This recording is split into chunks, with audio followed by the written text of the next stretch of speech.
What's up everybody, NFX here with another tutorial. This tutorial is my second beat recipe, and I'm going to talk about how to make a Dre style beat.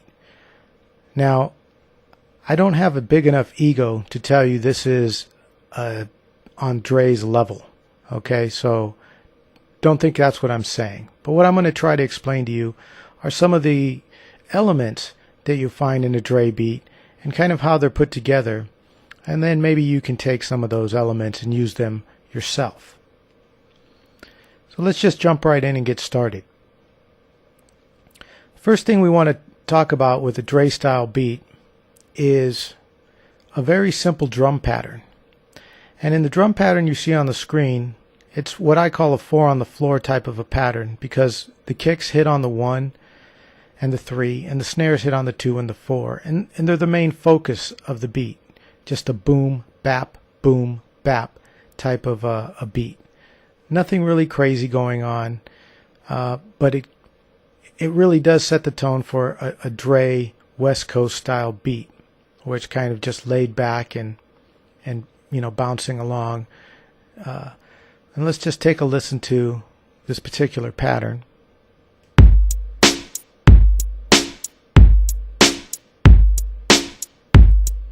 Now there's a couple of things I've done with regards to the effects on the drums that I want to point out to you. I'm going to bring up the mixer. And in the mixer, we'll take a look at the kick first. And in the kick effects chain, all I really did was I boosted a frequency down here, some low frequency. Without that, the kicks to me sounded a little bit thin. Just a little bit.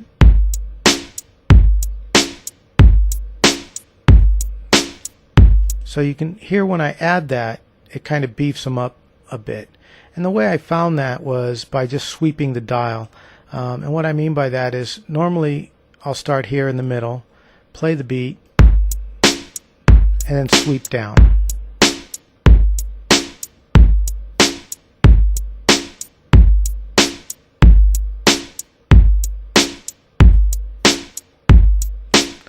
And I'll do that till I find the area that to me sounds best. So that's what I did with the kick. Now to the snare, I did two things. One is I low cut the low frequency, obviously, and then I added some reverb. And let me just solo the snare for a minute.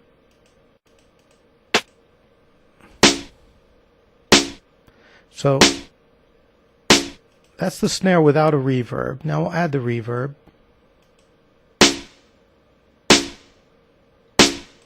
And it's kind of subtle, but once it gets into the mix, I think it adds a little bit of extra to it and helps the snare to sustain a little bit without it sounding like it's a long snare. In other words, it's not like a type of a snare, but it gives it that feeling.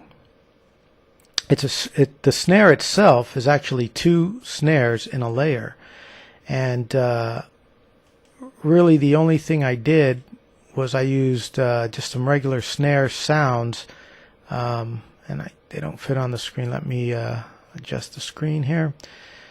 So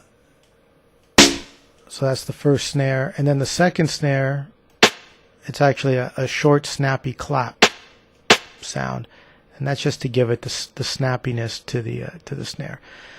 Hats are just basic hats. There's nothing different there. Just a basic closed hat. And that gives us our basic drum beat. And we're going to use this beat through the whole song.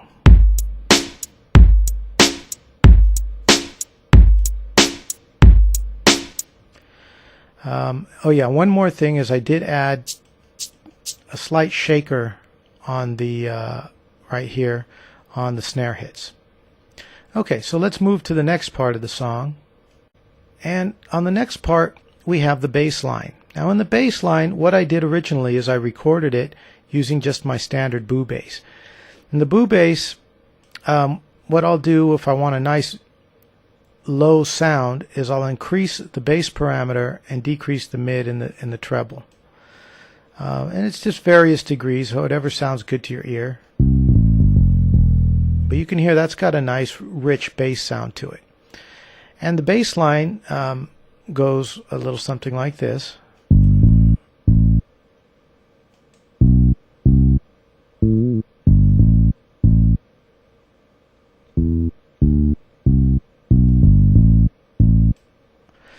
But then what I wanted to do is I wanted to give it a little bit more of a West Coast flavor. So I added a second sound to play along with it. And it's an albino. Those of you who've seen my tutorials know this is one of my favorites. Let me see if I can get this in here. And you can see the patch name down here. But this particular sound, without the boo bass in it, sounds like this.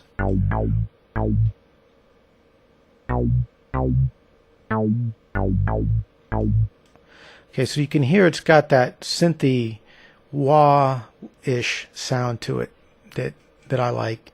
So what I'll do is I'll mix the two together and come up with this.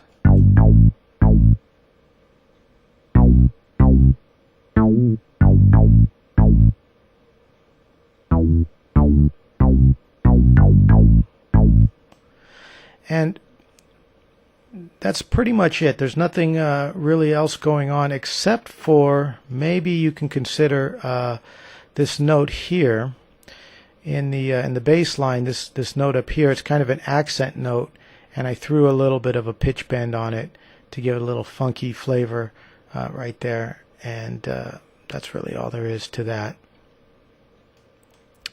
So let's go to the next part.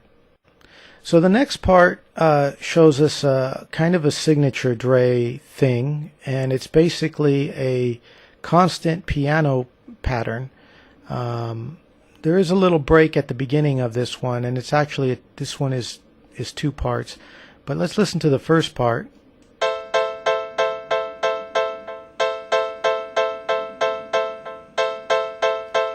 It's got a slight echo on it.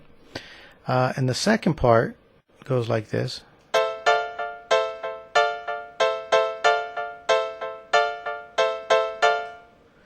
And those will play just basically one after the other.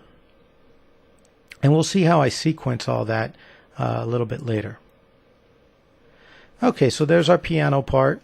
Next we have another Dre style element. And this element, I really don't know what to call it, but I refer to it as the 4 and hit. And the reason why I call it that is because if you're counting the beats, 1 and 2 and 3 and 4 and 1 and 2 and 3 and 4 and this hit comes on the 4 and, on the and right after the 4. And it sounds like this. It's just a string hit. And then to make that hit, I mixed 3 different sounds. I'm just going to play a single note on the keyboard to give you an idea of the different sounds. This is the first one.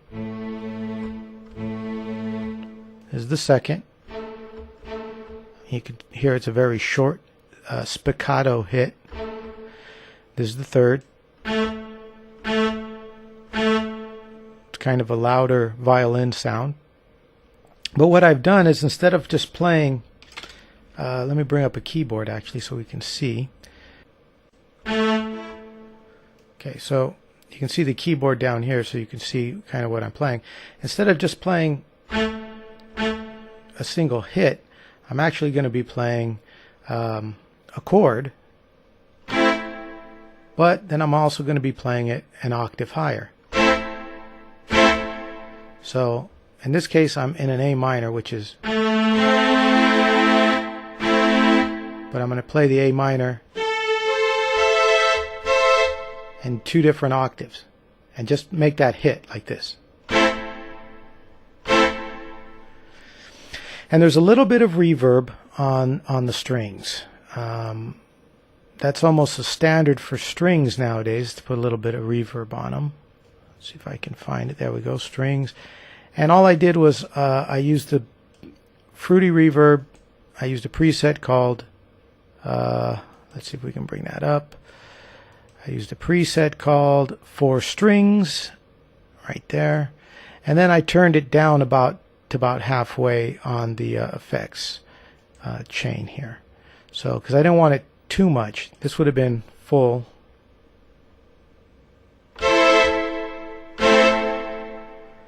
But it carried just a little bit too much, so I want it slight, but enough to hear. So to me, it sounds good that way. Okay, so those are my string hits, my 4 and hits. Okay, and let's go to the next element. Okay, so here's the next element. Again, these are some hits, but they're not on the 4 and. They're basically on a well, let's go look at it. They're on a 1 and. This is a 1 and a 1 and hit, and it basically sounds like. Okay, and again, I played it in several different octaves. In this case, it's just a single note carried up octaves. In other words, it's an A note in 3 different octaves, and then followed by a C note in 3 different octaves. Now, these are not really chords in the normal sense. They're just the same note, just octave, 1 octave up.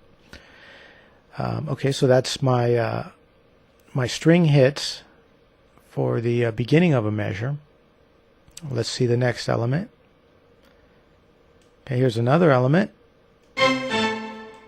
These are basically string hits as well, only now we're playing them in reverse. We're playing the C and then the A instead of the A and the C.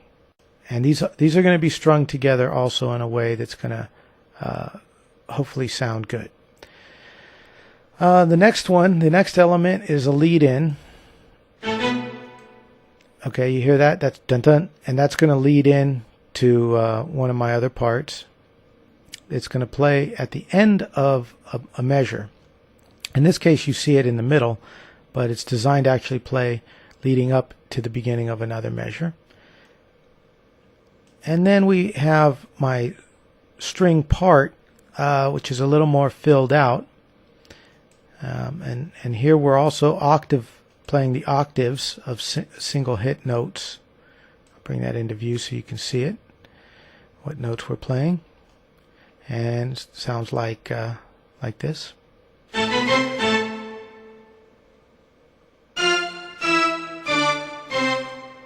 Okay, and these 4 hits coming here towards the end of the 3rd bar, or wherever we're going to put that, probably at the end of the 4th bar maybe. But these 4 hits that you see basically are leading back into the 1st bar. So that's going to be like one of our accent parts. Here we have some pizzicato violins. Again, we're doing a Dre style beat. Dre uses a lot of strings and violins and orchestral type sounds, so that's what we're trying to add here.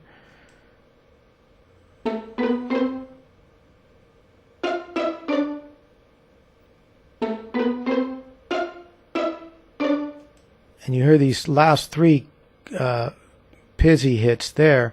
Those kind of go along with the last 4 hits that we just saw in the previous one, but instead of doing all 4, I'm just doing the first 3.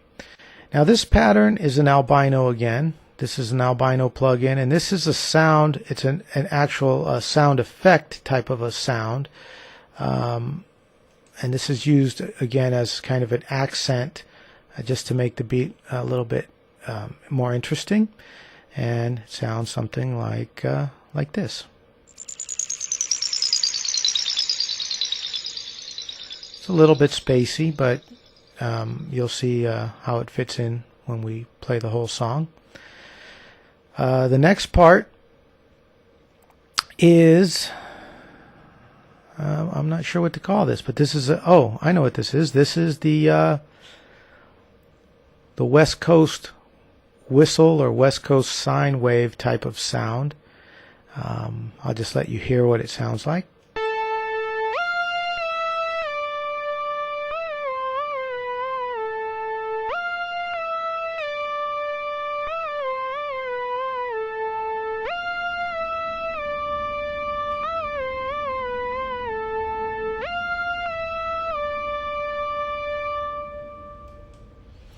So, I could probably play that an octave higher, and it would probably sound good as well. But you know, with any of these beat recipes, I really can't help but bring my own thoughts and flavor into it. Even though I'm attempting to copy a Dre style beat, I'll never get it exact. But you know, these are all parts that you will find in a Dre beat, so take them and go with them. Now, the thing to remember about this particular part is, one, it's played in a higher octave.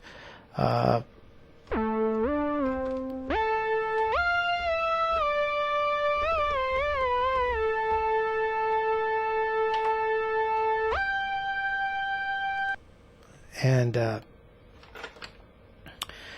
not only is it played in a higher octave, but you have to make sure you have your glide or your slide turned on and your time is set correctly. Because if it's too much, you might get something that doesn't fit. See, there my glide is just, it's too much. So we're going to turn it back down to about where it should be.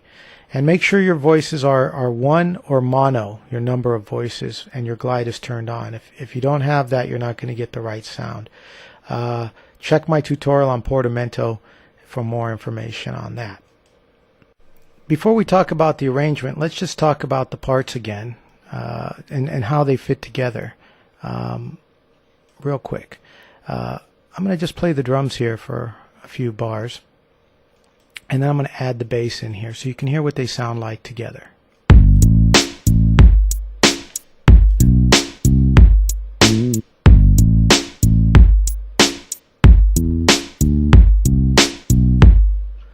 Okay, and then the piano part, which, as I told you, it's in two parts. So we have the first part and the second part, and they're just going to alternate like this. Okay. So it's going to play piano part 1, piano part 2, piano part 1, piano part 2. Let's hear that.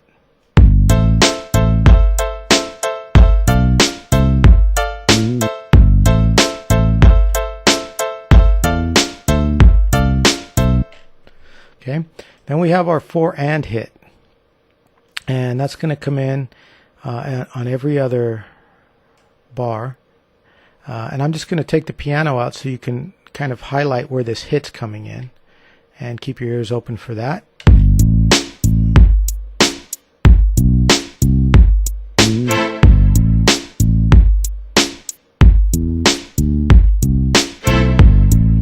you hear it kind of comes on a syncopated beat. So I'm going to count the beat, and you're going to hear it's going to be that 4 and I don't know why he does that a lot, and a lot of people have copied that as well, but it sounds kind of nice. So let me just count it off for you so you can hear what I mean by the 4 and. When you hear me say 4 and, on that and is when that hit's going to go. 1 and 2 and 3 and 4 and 1 and 2 and 3 and 4 and. Now, the first time around I didn't play it. You know, right here you can see I didn't play it in this bar, but on the second bar I did, and you heard it on the 4 and. So that's why I call it the 4 and. So let's put the piano parts back in as we build up our song here. Okay, now we have the string hits. The string hits, that part. Okay, and that's going to accentuate the beginning of the song, and we're going to have it accentuate every other bar as well. Okay, so it's going to sound like this.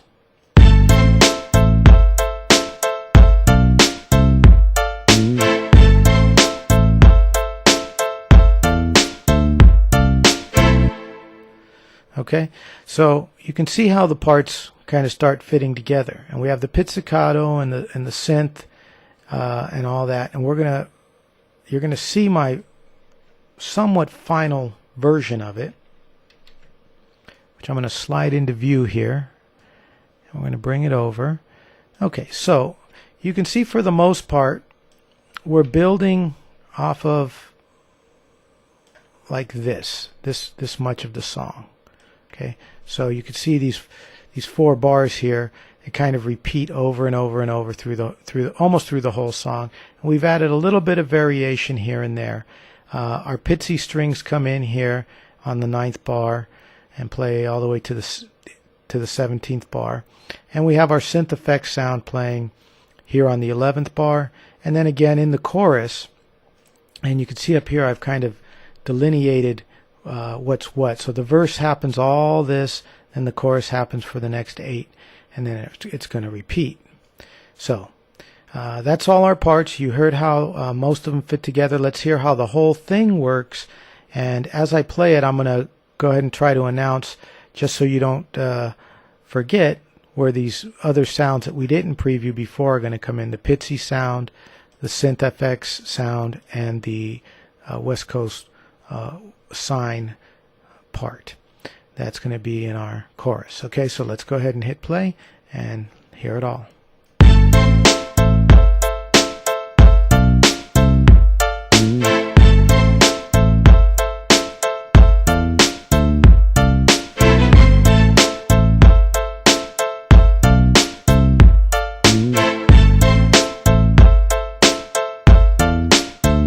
Okay, our Pitsy's coming up.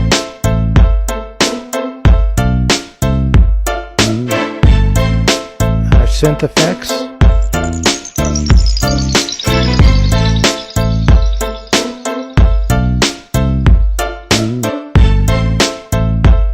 Okay, here comes our West Coast whistle.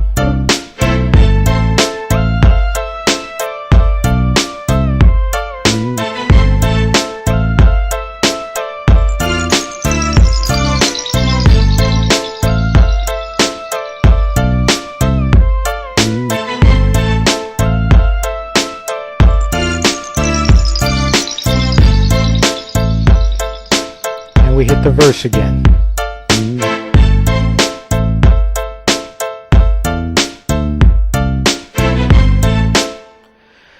So there you have it, Dr. Dre's style beat recipe. And let me just stress again, this is only parts of what Dre can do and what Dre does.